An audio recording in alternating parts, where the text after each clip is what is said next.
Robert Kubica has hit back at teams who are pushing for rule changes. In an exclusive interview with Express Sport, Robert Kubica has appeared to hit back at Mercedes and Toto Wolff for pushing for regulation changes to porpoising issues. The Silver Arrows has struggled with bouncing all season, with Wolff appearing to call for changes at the Azerbaijan Grand Prix last weekend.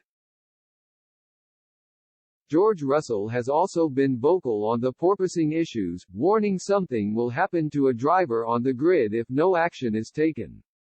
However, Kubica has claimed safety shouldn't be used to gain performance. In an apparent swipe at Mercedes' consistent push for rules changes, the Alfa Romeo reserve driver has called on engineers to find a compromise themselves, but stressed teams were not making changes as they were desperate to not lose performance.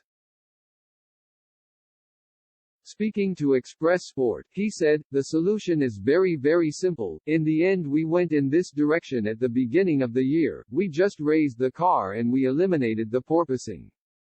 There's always a thin line between safety, which is fundamental. But safety shouldn't be used to gain performance and technical advantage by someone who is struggling to accept that he has to raise the car.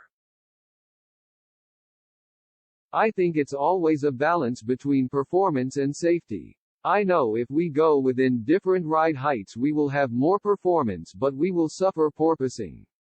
So it is up to us to decide where we want to be and how much risk or how much we want to go into this problem. I struggle to believe that in F1 there are teams that cannot solve their issue. It's just that they will lose performance.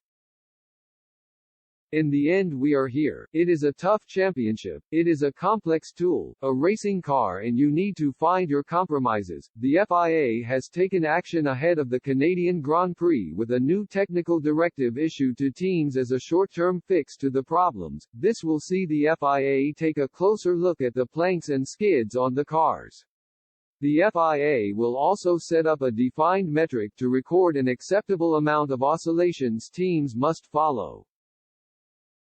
This is expected to stop teams from running their cars lower to the ground in a bid to gain performance instead of focusing on driver safety.